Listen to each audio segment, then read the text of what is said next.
Please pardon the tower fan and the ice maker in the background still going through the heat wave. But I want to thank you again for your support. And today I want to talk a little bit about the weapons used in spiritual warfare. You hear people talk about spiritual warfare all the time. And speaking from experience, whether they're in religious church circles or whether they're spiritualists, or depending on where they come from, a lot of people just use that term because it's a buzzword right now and really don't understand the responsibility and what it entails. So I want to give a little clarification on that, and then I'm going to let you guys go for today. Spiritual warfare, you guys already know what it is. It's basically the unseen fight against powers and spirits, and war against the unseen to manipulate your spirit, manipulate your morals, your value, your mental, your emotional, anything that's internal that cannot be seen, your soul, essentially. There are demonic forces that are out there that are trying to take over your soul, and you have to engage in spiritual warfare in order to combat and defeat these demons. Of course, we talk a lot about this on this channel. So if you're not familiar with this type of content, feel free to watch some of my videos in reference to this. Might help you out. But for those of you who are aware, because it's a buzzword, you have people who are not totally spiritually in tune that are using it for clout. They're clout chasing because it's a buzzword. They don't understand the responsibility associated with it. It takes a lot of energy to engage in spiritual warfare, and in order to succeed and defeat the enemy in a spiritual war, you have to be spiritually sound yourself.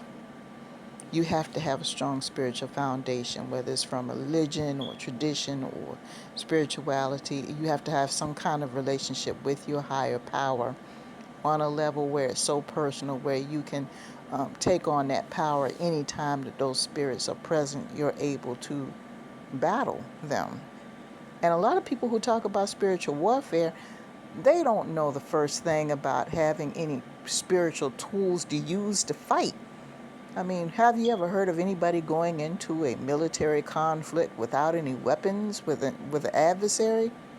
Then they're not going to come to the battlefield without some sort of weapon to defeat the enemy. Whether it's a gun or a missile or a tank or whatever, they're going to have some type of weapon to fight their enemy, because their goal is to defeat that enemy. Okay? Not wound them so they can come back and fight another day. They're looking to defeat and destroy. And a lot of people don't even know what tools they need to have. So I want to say the first tool that you need to have to engage in spiritual warfare with the goal of defeating that adversarial spirit is to have a close relationship with your higher power. I've said this before. And not only have a close relationship to the point where you are engaging and employing, the wisdom that's given to you, you have to use the power that is granted to you. Once and that takes a lot of energy, people. It really does. You really don't realize. I've seen people who engaged in spiritual warfare with things that popped up in their life, and they will be physically exhausted. Some of them have to be hospitalized after they've overcome a battle. They won the battle, okay? But the spirit is stronger than the body anyway. So because the spirit is stronger than the body, and it turns around and gets involved in a spiritual battle with the adversarial spirit, it's going to put a pressure.